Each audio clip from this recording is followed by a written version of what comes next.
Chapter 4 audit process and audit program का आज last lecture है. आई विल ट्राई कि आज ये फिनिश हो जाए. And in the last lecture we were discussing about audit working papers. And what are audit working papers? ऐसे कोई भी इंपॉर्टेंट डॉक्यूमेंट्स या फिर audit notebook, important lists etcetera जो ऑडिटर ऑडिट के दौरान कलेक्ट करता है, these are known as audit working papers. Audit working papers के contents और objects हम कल डिस्कस कर चुके हैं. आज हमें करने हैं essentials of good working papers. जो अच्छे वर्किंग पेपर्स होते हैं उनमें क्या खासियत होती है. First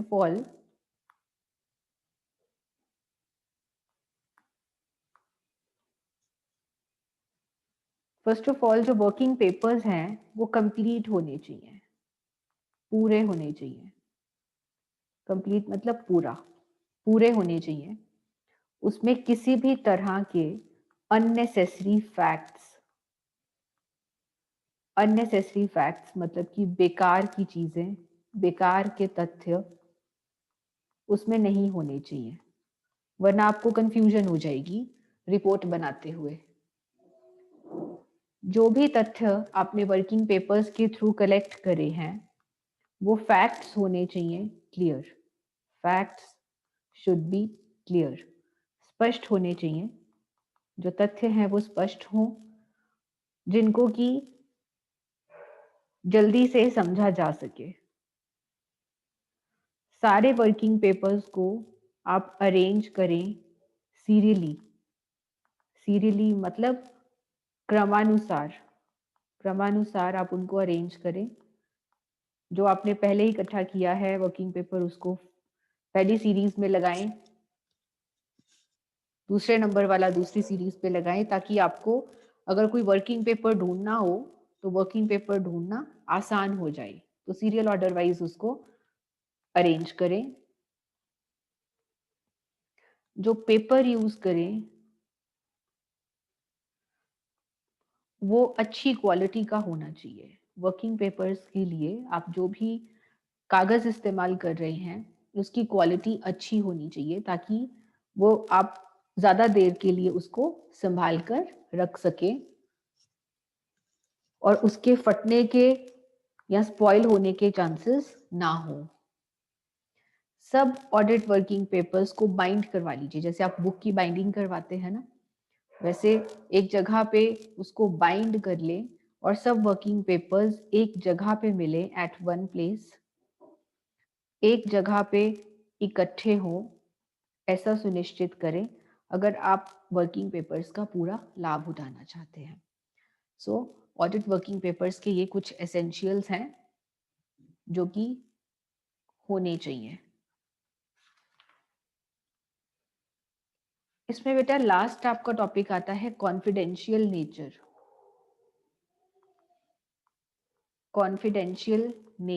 of working papers. Confidential का मतलब क्या होता है? गुप्त. कॉन्फिडेंशियल मीन्स गुप्त. जो वर्किंग पेपर्स हैं वो ऑडिटर की गुप्त संपत्ति है. कोई भी थर्ड पार्टी, कोई भी जो तीसरा व्यक्ति है, इन ऑडिट पेपर्स को बहुत आसानी से मिसयूज कर सकता है. Easily misuse. जो थर्ड पार्टी है, कोई भी तीसरा इंसान है, वो ऑडिट वर्किंग पेपर्स को बड़ी आसानी से दुरुपयोग कर सकता है.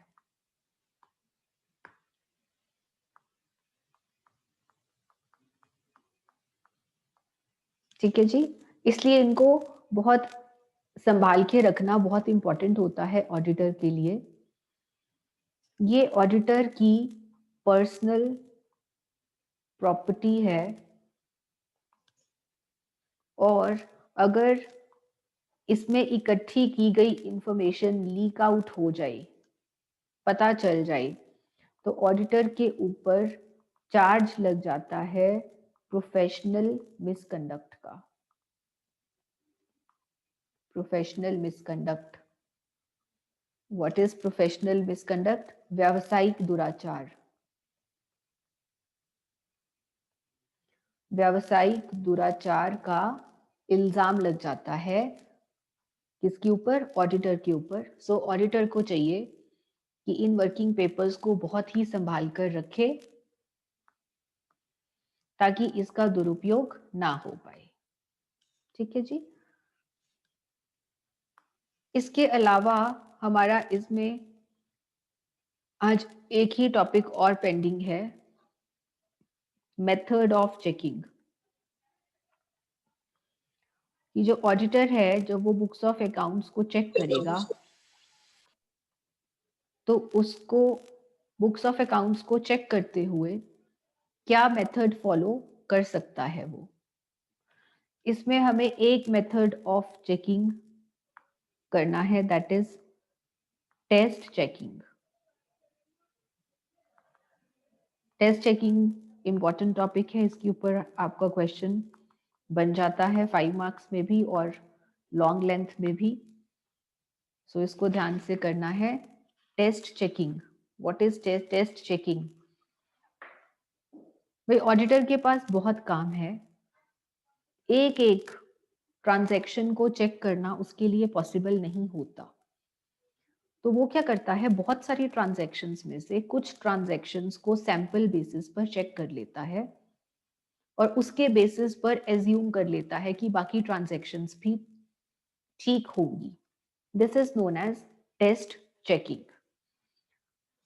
क्या है कि जब auditor instead of examining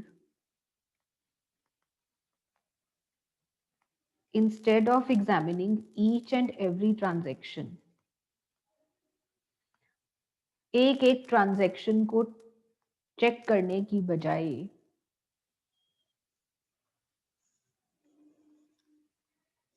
only a few chosen transactions, सिर्फ कुछ ट्रांजैक्शंस को चूज करता है। Only a few chosen transactions are examined, सिर्फ कुछ चूज की गई ट्रांजैक्शंस को ही जब वो एग्जामिन करता है इन डिटेल, उसे आप कहते हैं टेस्ट चेकिंग।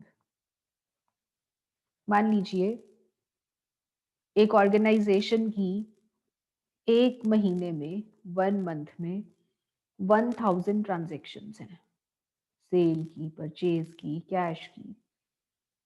ये 1000 ट्रांजैक्शंस को चेक करने की बजाय अगर ऑडिटर इनमें से सिर्फ कुछ 200 ट्रांजैक्शंस को चूज कर ले और इन 200 ट्रांजैक्शंस को डिटेल में चेक करे, इसे आप कहेंगे टेस्ट चेकिंग। ठीक है जी। इसमें से उसने रैंडमली कोई भी 200 ट्रांजैक्शंस उठा ली और उनको डिटेल में चेक कर लिया और इन 200 ट्रांजैक्शंस के ऊपर बेस्ड उसने ये मान लिया कि जो रिजल्ट इन 200 ट्रांजैक्शंस का है वही रिजल्ट इन 1000 ट्रांजैक्शंस का भी होगा। This is known as test checking. ठीक है जी। अगर ये जो सिलेक्टेड ट्रांजैक्शंस हैं, जो सिलेक्टेड ट्रांजैक्शंस हैं, कौन सी सिलेक्टेड ट्रांजैक्शंस? जो उसने रैंडमली सिलेक्ट करी हैं, ये 200 ट्रांजैक्शंस। जो सिलेक्टेड ट्रांजैक्शंस हैं, अगर ये करेक्ट होती हैं, अगर वो उसको ठीक मिलती हैं,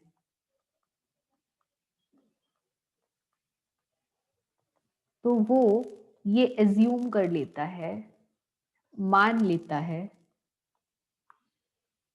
तो ऑडिटर मान लेता है कि जो बाकी ट्रांजैक्शंस होंगी, कि बाकी ट्रांजैक्शंस भी ठीक होंगी। इन 200 ट्रांजैक्शंस को, सिलेक्टेड ट्रांजैक्शंस को चेक करके अगर उसको लगता है कि ये सिलेक्टेड ट्रांजैक्शंस करेक्ट हैं, तो वो ये मान लेगा कि जो बाकी की ट्रांजैक्शंस हैं वो भी ठीक होंगी। सो इस तरह से उसका जो टाइम है वो वेस्ट नहीं होता, ना उसका टाइम वेस्ट होता है, ना उसका पैसा वेस्ट होता है, वो जल्दी से अपना काम खत्म कर पाता है, waste of time and money नहीं होता, क्योंकि उसको सारी की सारी ट्रांजैक्शंस चेक नहीं करनी। सो वो कम टाइम में ज्यादा काम कर पाएगा। लेकिन यहाँ पर उसे ये देखना है कि हर कैटेगरी की ट्रांजैक्शंस को चेक करे। मान लीजिए this is the category of transactions, वर्ग, ट्रांजैक्शंस का वर्ग। हर कैटेगरी की ट्रांजैक्शंस में से कुछ ट्रांजैक्शंस को चेक करना अनिवार्य है। मान लीजिए कि कैश की ट्रांजैक्शंस है, चलो कैश की ट्रांजैक्शंस तो वैसे पूरी चेक करनी चाहिए क्योंकि कैश बहुत सेंसिटिव इशू है। मान लीजिए कैश सेल्स हैं, तो कैश सेल्स में से मान लीजिए कि टोटल ट्रांजैक्शंस और सैंपल ट्रांजैक्शंस, मान लीजिए कैश सेल्स की 500 ट्रांजैक्शंस हैं, इसमें से ऑडिटर ने डिसाइड किया कि मैं कोई 100 ट्रांजैक्शंस चेक कर लेता हूं। सिमिलरली क्रेडिट सेल्स की मान लीजिए 800 ट्रांजैक्शंस हैं, ऑडिटर ने सोचा चल मैं 200 ट्रांजैक्शंस चेक कर लेता हूं। सिमिलरली परचेजेस की 550 ट्रांजैक्शंस में से उसने 250 ट्रांजैक्शंस चेक करना सुनिश्चित किया, and so on. So her category में उसको चाहिए कि हर कैटेगरी में कुछ ना कुछ ट्रांजैक्शंस को वो जरूर चेक करे, ताकि कोई भी एरिया या कोई भी कैटेगरी ऐसी ना रह जाए जो कि अनचेक्ड रहे। नहीं तो रिस्पॉन्सिबिलिटी किसकी है? रिस्पॉन्सिबिलिटी ऑडिटर की बनेगी, क्योंकि अगर कुछ भी कल को फ्रॉड या फिर एरर मिलता है तो वहां पर जिम्मेदारी किसकी ठहराई जाएगी? ऑडिटर की ठहराई जाएगी। तो ऑडिट रिपोर्ट बनाने से पहले उसको ये सुनिश्चित करना है कि हर वर्ग की कुछ ना कुछ ट्रांजैक्शंस को वो चेक कर ले। सो क्या है टेस्ट चेकिंग?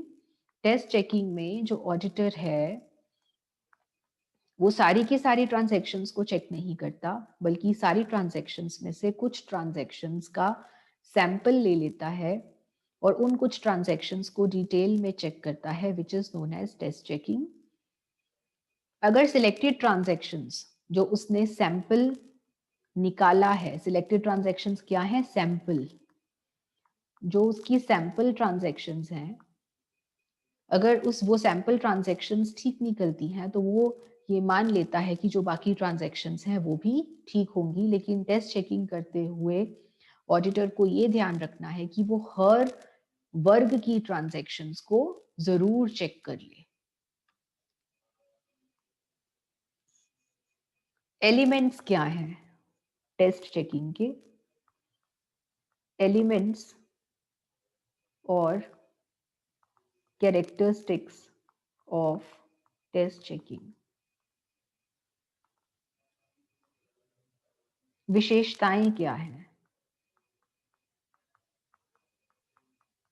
टेस्ट चेकिंग की? विशेषताएं क्या हैं?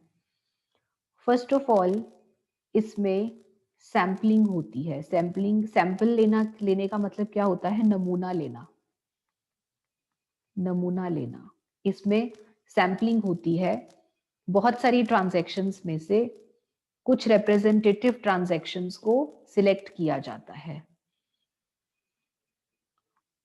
बहुत सारी ट्रांजैक्शंस में से, ऑल ट्रांजैक्शंस में से representative transactions are selected। Representative transactions कौन सी होती हैं? इन ट्रांजैक्शंस का जो प्रतिनिधित्व करती हैं। ठीक है जी। सो सभी ट्रांजैक्शंस में से रिप्रेजेंटेटिव ट्रांजैक्शंस को सिलेक्ट किया जाता है और इन ट्रांजैक्शंस को एग्जामिन किया जाता है, एग्जामिन्ड इन डिटेल। इनकी विस्तृत जांच की जाती है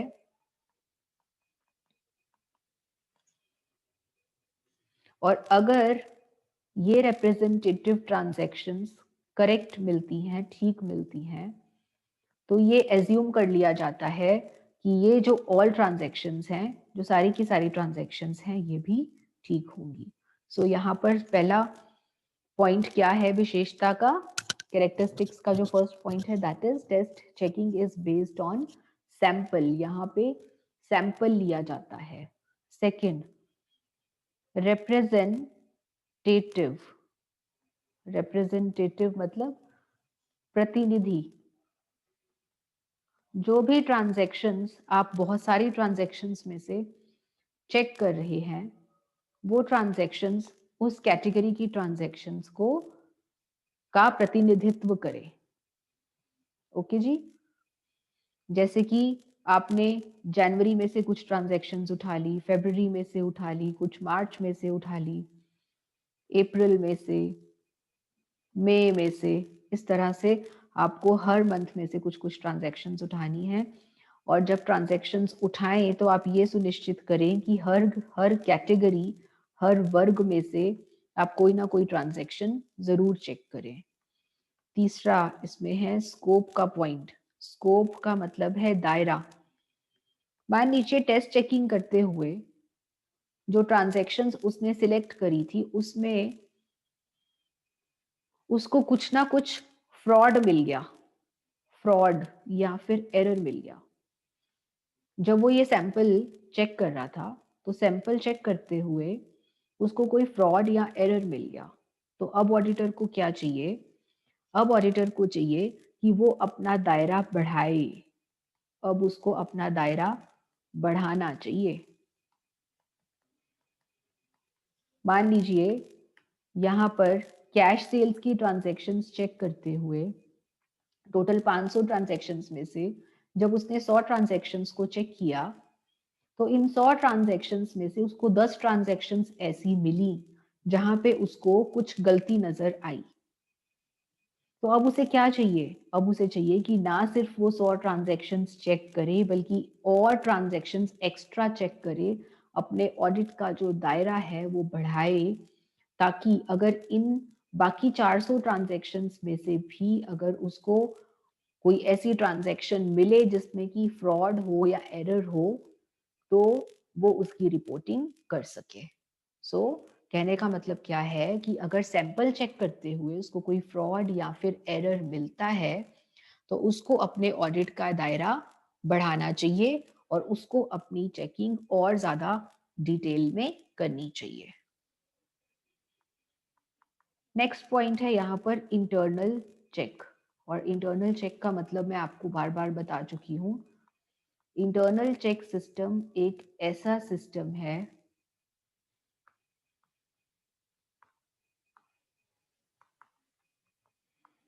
यह एक ऐसा सिस्टम है जहां एक एम्प्लॉय का काम दूसरे एम्प्लॉय द्वारा खुद ब खुद चेक हो जाता है।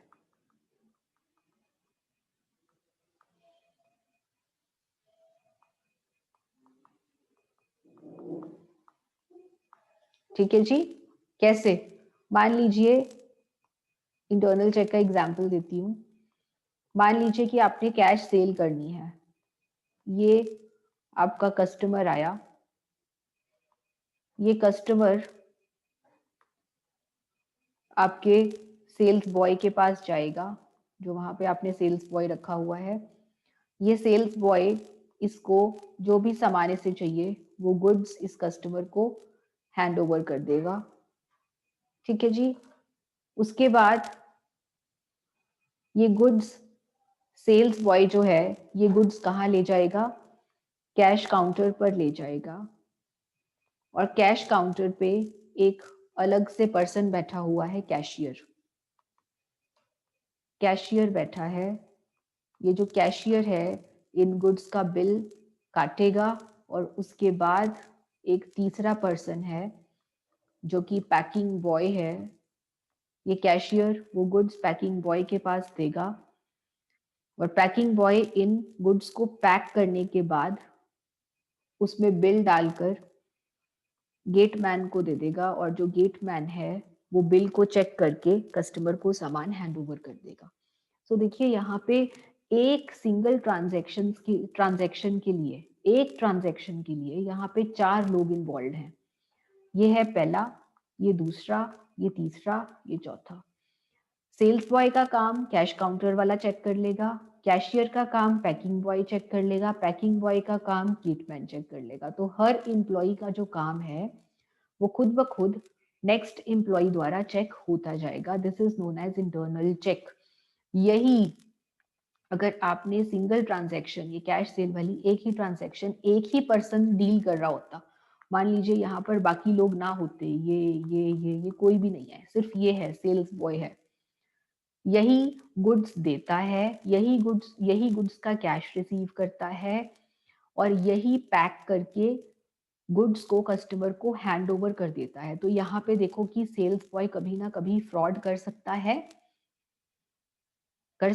यहाँ पर फ्रॉड। यस, यहाँ पर फ्रॉड के चांसेस ज्यादा है। जहाँ पे एक ही ट्रांजैक्शन सिर्फ एक इंसान के हाथ में होती है शुरू से लेकर एंड तक, वहां पर फ्रॉड के चांसेस बढ़ जाते हैं। सो इंटरनल चेक सिस्टम एक ऐसा सिस्टम है जहां पे एक ट्रांजैक्शन को अलग अलग लोग हैंडल करते हैं, ताकि एक एम्प्लॉय का काम दूसरा एम्प्लॉय, दूसरे का काम तीसरा एम्प्लॉय और तीसरे का काम चौथा एम्प्लॉय चेक करता रहे, ताकि अगर फ्रॉड्स एंड एरर्स की कोई गुंजाइश हो तो वो खत्म हो जाए। सो जो इंटरनल चेक सिस्टम है किसी भी ऑर्गेनाइजेशन का, ये बहुत इंपॉर्टेंट होता है। कितना स्ट्रॉन्ग है, कितना संतोषजनक है या कितना असंतोषजनक है, ये देखना पड़ेगा। सो टेस्ट चेकिंग करते हुए जब ऑडिटर उस ऑर्गेनाइजेशन का इंटरनल चेक सिस्टम देखता है, अगर तो उसको लगता है ऑडिटर को कि जो ऑर्गेनाइजेशन का इंटरनल चेक सिस्टम जो है वो सेटिस्फैक्ट्री है, सेटिस्फैक्ट्री मतलब संतोषजनक है, तो वहां पर अगर वो कम जांच भी करेगा तो चलेगा, क्योंकि यहाँ पर हर इंसान का काम दूसरा इंसान चेक कर रहा है। लेकिन जहां पर ऑडिटर को लगता है कि इंटरनल चेक सिस्टम सेटिस्फैक्ट्री नहीं है, अनसेटिस्फैक्ट्री है, अनसेटिस्फैक्ट्री मीन्स असंतोषजनक, जहां पे उसको लगता है कि भाई एक ट्रांजैक्शन पूरी की पूरी एक ही पर्सन के हाथ में है, वहां पे उसको डिटेल चेकिंग करनी पड़ती है। डिटेल चेकिंग मतलब वहां पे उसको विस्तृत जांच करना अनिवार्य हो जाता है, क्योंकि अगर वो विस्तृत जांच नहीं करेगा तो फ्रॉड्स और एरर्स उसको नहीं मिलेंगे। And last element here is object, उद्देश्य। भाई उद्देश्य क्या है? टेस्ट चेकिंग का उद्देश्य क्या है? टेस्ट चेकिंग का उद्देश्य है टाइम सेविंग। ऑडिटर का भाई टाइम सेव करना है, एक एक ट्रांजैक्शन चेक नहीं करनी। आप सैंपल ट्रांजैक्शंस को चेक कर रहे हैं यहाँ पर, तो जो ऑडिटर है उसका टाइम सेव होगा और ये जो बचा हुआ टाइम है, सेव्ड टाइम है, इससे ऑडिटर ऐसे एरियाज को चेक कर पाएगा जो एरियाज ज्यादा इंपॉर्टेंट हैं। ठीक है जी, टाइम सेव होने की वजह से वो ऐसे एरियाज के ऊपर फोकस कर पाएगा जो एरियाज इससे भी ज्यादा इंपॉर्टेंट हैं। So these are some elements of test checking. कि टेस्ट चेकिंग में आप सैंपल को चेक करते हैं, जो सैंपल है वो रिप्रेजेंटेटिव होना चाहिए, प्रतिनिधि होना चाहिए बाकी सब ट्रांजैक्शंस का। अगर आपको टेस्ट चेकिंग करते हुए कुछ फ्रॉड्स एंड एरर्स मिलते हैं तो आपको अपने ऑडिट का दायरा बढ़ाना चाहिए। और टेस्ट चेकिंग डिपेंड करती है इंटरनल चेक सिस्टम के ऊपर। अगर इंटरनल चेक सिस्टम सेटिस्फैक्ट्री है तो आप टेस्ट चेकिंग कर सकते हैं। अगर आप इंटरनल चेक सिस्टम आपको लगता है कि अनसेटिस्फैक्ट्री है तो वहां पे आपको डिटेल में चेकिंग करनी पड़ेगी। एंड लास्टली टेस्ट चेकिंग का उद्देश्य है ऑडिटर का टाइम सेव करना, ताकि जो ऑडिटर है अपना ये टाइम दूसरे कार्यों में लगा सके। नेक्स्ट टॉपिक है इसमें एडवांटेजेस। टेस्ट चेकिंग के एडवांटेजेस क्या हैं? क्या फायदा मिलता है इससे आपको? सबसे पहले तो इससे ऑडिटर का जो टाइम है वो बचता है, क्योंकि उसको एक एक ट्रांजैक्शन चेक नहीं करनी, उसको सिर्फ कुछ ट्रांजैक्शंस चेक करनी है, सैंपल ऑफ ट्रांजैक्शंस चेक करना है, इसलिए उसका टाइम बचता है। दूसरा, यहाँ पे इंटरनल चेक सिस्टम के ऊपर ज्यादा जोर दिया जाता है। मोर एम्फेसिस, एम्फेसिस मतलब जोर, मोर एम्फेसिस ऑन इंटरनल चेक। जो ऑडिटर है वो जाकर देखता है कि ऑर्गेनाइजेशन का इंटरनल चेक सिस्टम कैसा है। इंटरनल चेक सिस्टम के ऊपर क्योंकि यहाँ पर जोर दिया जाता है, तो जो ऑडिटर है वो अपने सजेशंस दे पाएगा कि कैसे इंटरनल चेक सिस्टम को स्ट्रॉन्ग किया जाए। तीसरा, audit of multiple institutions possible.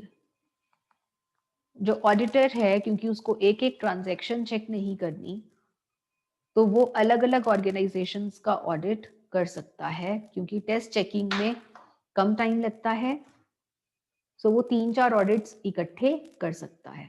सो काफी सारे ऑर्गेनाइजेशंस का ऑडिट साथ साथ करना संभव हो जाता है।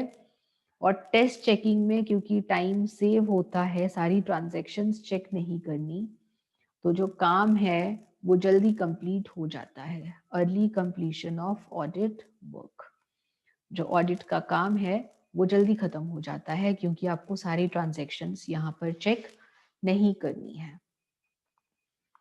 तो डिसएडवांटेजेस क्या हैं? टेस्ट चेकिंग के नुकसान क्या है, कमियां क्या है? क्योंकि आप सिलेक्टिव ट्रांजैक्शंस ही चेक कर रहे हैं, तो ऐसा हो सकता है कि कुछ फ्रॉड्स एंड एरर्स पता ना लग पाए, अनडिटेक्टेड रह जाएं, पता ना लग पाए। ऐसे फ्रॉड्स एंड एरर्स हो सकते हैं जो कि पता ना लग पाए। मान लीजिए हम कैश सेल्स की बात कर रहे थे, टोटल 500 में से आपने कोई 100 ट्रांजैक्शंस चेक कर ली। मान लीजिए कि इन 100 ट्रांजैक्शंस में कोई फ्रॉड एरर नहीं था, लेकिन इन 400 ट्रांजैक्शंस में, जो बाकी 400 ट्रांजैक्शंस थी, उसमें कोई फ्रॉड था, वो तो पकड़ा नहीं जाएगा। तो कुछ फ्रॉड्स एंड एरर्स ऐसे हो सकते हैं जो कि पता ना लग पाए। ऑर्गेनाइजेशन के एम्प्लॉइज हो जाते हैं केयरलेस, केयरलेसनेस ऑफ एम्प्लॉइज। जिस ऑर्गेनाइजेशन का ऑडिट आप करने जा रहे हैं वो एम्प्लॉइज हो जाते हैं लापरवाह। क्यों लापरवाह हो जाते हैं? क्योंकि उनको पता है कि हमारा पूरा काम तो चेक होना नहीं, सिर्फ कुछ ही ट्रांजैक्शंस चेक होनी है, तो इसलिए वो लापरवाह हो जाते हैं। अनसेटिस्फैक्टरी रिपोर्ट।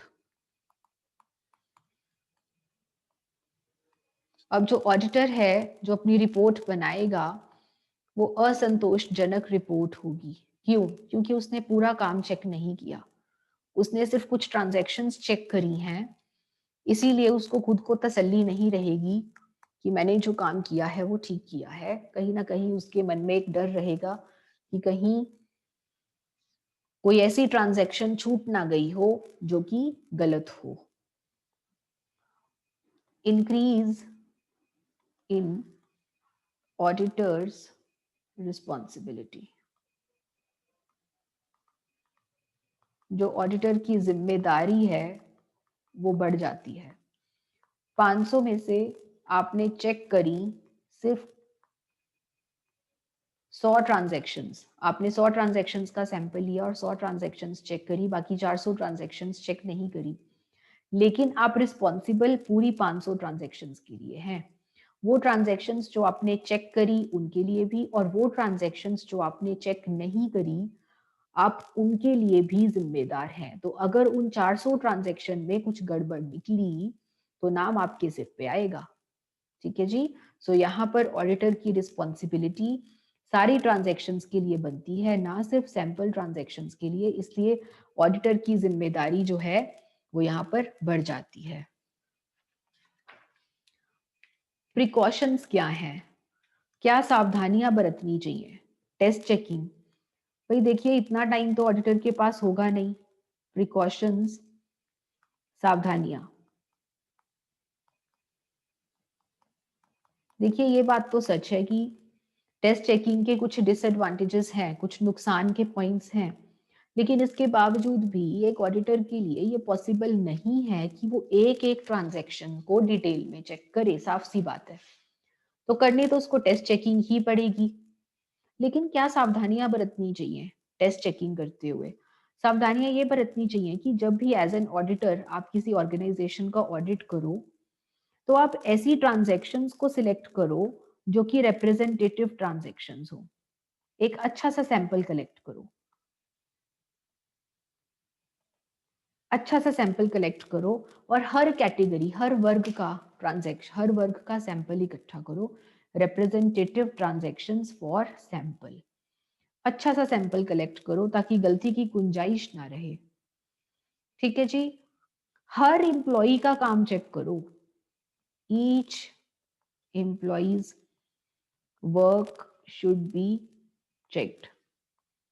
ऑर्गेनाइजेशन के हर एम्प्लॉय का काम चेक करो। मान लीजिए ऑर्गेनाइजेशन के ये 5 एम्प्लॉयज हैं, तो जब आप ट्रांजैक्शन चूज करो और इनकी इन्होंने टोटल 100 ट्रांजैक्शन करी हैं, तो आप जब सैंपल कलेक्ट करो तो हर पर्सन की कुछ कुछ ट्रांजैक्शन चेक करो ताकि हर एम्प्लॉय का जो काम है वो चेक हो सके। ठीक है जी। प्रिकॉशंस का पॉइंट करेंगे in the next class. We are running out of time. That's all for today. Doubts हैं